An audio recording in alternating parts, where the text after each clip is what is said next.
Assalamualaikum warahmatullahi wabarakatuh. Selamat datang di BIM School TV. Baik, kita bertemu lagi di pertemuan berikutnya, yaitu adalah tentang membahas tokoh dan penokohan. Ini termasuk unsur intrinsik. Ya, kenapa Bapak perlu bahas di sini? Selain nanti sudut pandang adalah sebuah cerita akan kuat dari segi tokohnya. Banyak sekali cerita yang Bapak terinspirasi dari tokoh-tokoh tersebut ya. Salah satu yang paling berkesan dari tokoh, kita bergeser sedikit di karya sastra, di novelnya Harry Potter ya, Profesor Snape.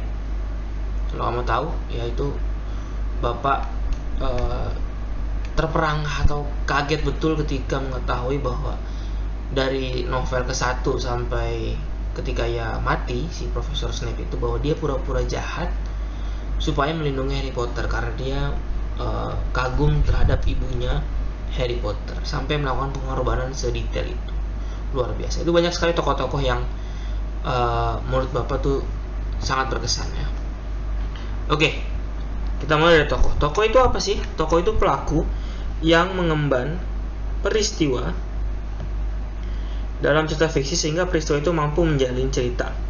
Atau tokoh ialah pelaku dalam karya sastra. Tanpa tokoh, alur tidak akan pernah sampai. Jadi tokoh ini seperti poin utama ya. Bapak dulu pernah baca sebuah cerpen karangan anak lab school yang judulnya Jatuh. Jadi tokoh utamanya itu adalah daun. Ntar Bapak cari cerpennya deh, tapi itu keren banget. Oke, nah kalau dari tokoh, ini ada penokohan, yaitu cara pengarang menggambarkan atau melukiskan tokoh dalam cerita yang ditulisnya. Ya, jadi kalau tadi tokoh itu orangnya, penokohan itu adalah wataknya. Nah, jenis penokohan ada yang secara langsung, ada yang secara tidak langsung. Ada dua jenis ya. Ada secara langsung atau analitik, ada secara tidak langsung atau dramatik.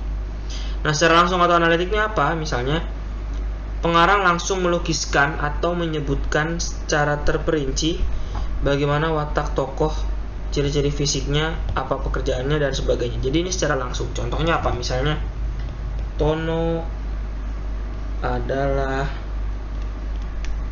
anak yang baik dan dermawan. Langsung, berarti wataknya apa? Baik dan dermawan. Nah, secara tidak langsung adalah melalui tingkah laku. Bisa melalui apa aja nih? Ada reaksi tokoh lain, penggambaran lingkungan sekitar tokoh, aktivitas tokoh, jalan pikiran tokoh, dialog antar tokoh, serta dapat diungkapkan melalui percakapan antar tokoh dalam cerita tersebut. Yang paling sering muncul atau nanti ada di PTS yaitu adalah tentang aktivitas tokoh dan dialog antar tokoh. Bagaimana cara mengetahuinya? Nanti kita akan lihat. Beberapa cara dapat digunakan pengarang untuk menggambarkan rupa atau watak tokoh pelaku. Yang pertama, melukiskan bentuk lahir pelaku, melukiskan jalan pikiran pelaku, menentukan reaksi pelaku terhadap kejadian-kejadian yang dialaminya, secara langsung menganalisis watak pelaku, keadaan sekitar pelaku, dan bagaimana pandangan-pandangan pelaku lain. Para pelaku lain juga membincangkan keadaan pelaku utama, sehingga secara tidak langsung pembaca dapat menangkap kesan segala sesuatu tentang pelaku utama. Ya, maksudnya gimana? Oke, kita lihat gini. Ini kan anak yang dermawan.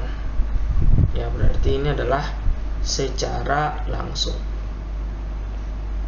Tapi kalau misalnya Tono setiap hari selalu memberikan uang untuk orang yang tidak mampu. Nah, ini selalu memberikan uang terhadap orang yang tidak mampu, ini berarti secara dramatik.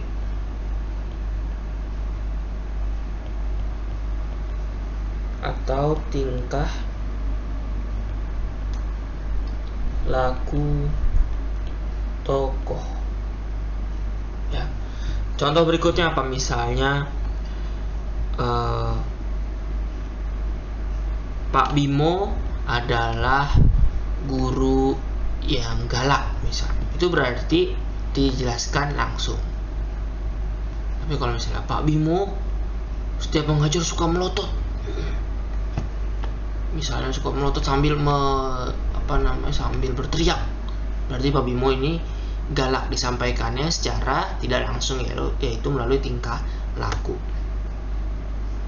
Begitupun sebaliknya, misalnya ada siswa A sama siswa B, dia ngomong nih, menurut lo Pak Bimo gimana sih? Oh iya, di sebuah cerpen yang nanti kamu akan tulis mungkin setelah PTS, kata-kata gue lu itu boleh dipakai di dalam sebuah percakapan, ya, karena itu bahasanya situasi yang tidak formal. Tapi dalam bahasa sehari-hari atau bahasa tulisan, maka itu wajib menggunakan bahasa formal. Jadi nggak boleh gue lu. Gue lu itu boleh dalam percakapan tokoh. Kita ulang, misalnya tokoh A, tokoh B. Kemarin gue liat Pak Bimo, dia nolongin orang loh, mau nyebrang. Oh iya? Kapan? Iya, kayaknya setiap sore setelah pulang sekolah dia ngebantu untuk nyebrang deh. Oh gitu. Nah, itu disampaikannya melalui dialog antar tokoh bahwa Pak Bimo orang yang baik. Gitu. Ya. Untuk lebih jelasnya silakan dilihat latihannya, dicermati. Cukup sekian untuk pertemuan kali ini. Singkat, padat, dan jelas. Jika ada pertanyaan bisa langsung WhatsApp ke Bapak atau komentar di Google Classroom. Sekian untuk pertemuan kali ini, kurang lebihnya mohon maaf. Assalamualaikum warahmatullahi wabarakatuh. Salam literasi, salam sastra, salam bahasa Indonesia. Dadah.